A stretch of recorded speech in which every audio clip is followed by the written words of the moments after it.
Hi, my name's Natalie and I'm the new People Director at United Business Group, and I'm here today to talk about the importance of company culture.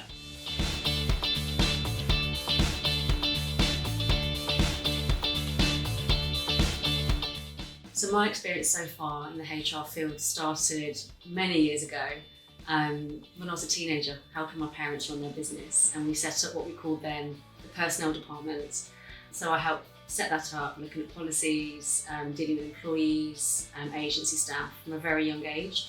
I then did my business degree, which had elements of HR in, and then progressively in different industries from fashion to where I am now, working in HR, which has evolved from HR to people and culture. I think people nowadays aren't just our resources, they are our people, and it's important to acknowledge it that way.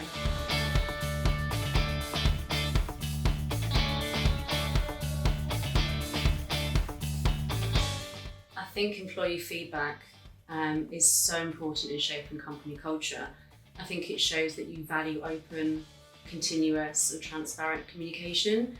I think it should be something that is done regularly as well, rather than just you're doing one to show that you're doing it. You need to do it continuously and anonymously, so people feel that they can say what they want to say, be open, and in turn you would hope the business would learn from that, take on board the feedback and instill things that maybe they possibly wouldn't have seen without the employee's input.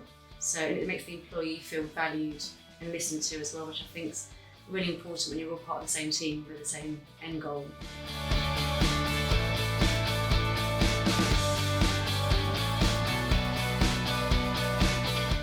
I think the issues that can affect company culture can often be about leadership.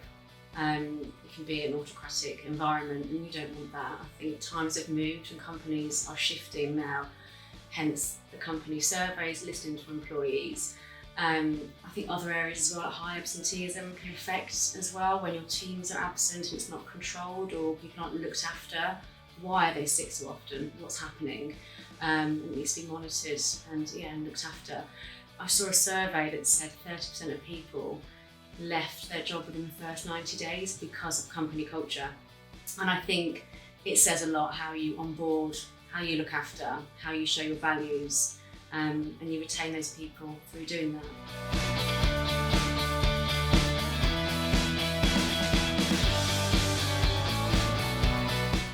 Okay, so every company has a culture naturally, so it's tend to be design or default.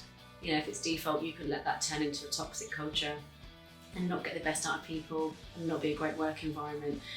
Or you can make that culture the best it can be, instilling your core values in your leaders, training, mentoring, reward recognition. Everyone needs to be recognised for what they do. We spend a chunk of time at work and we need to know what we're doing is valued and recognised through all sorts of things, you know, just a recognition from your manager, through great rewards, and stopping any kind of form of toxic behaviour. There are so many companies I've seen that still do that, of a controlling manager, or just not a nice place to be, not a nice place to voice your opinions and your ideas.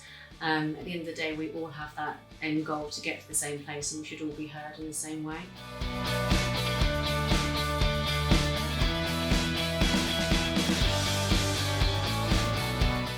The changes I'd like to look at United are going to be easy to make. It's already a very forward-thinking company. You know, they've brought me on as a people director. It shows a willingness to want to make change and look after their people.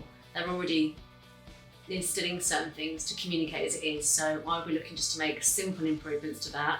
I'll be looking to make sure managers are trained and understand the company values. Let's remind people where we're meant to be going and how we get that productivity and output that we all need. I'll be looking at redesigning the employee life cycle from onboarding to exiting the business.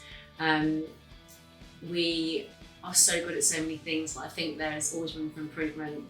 And so to look at reward recognition and the company culture as a whole of how we can improve anything to get to where we want to be.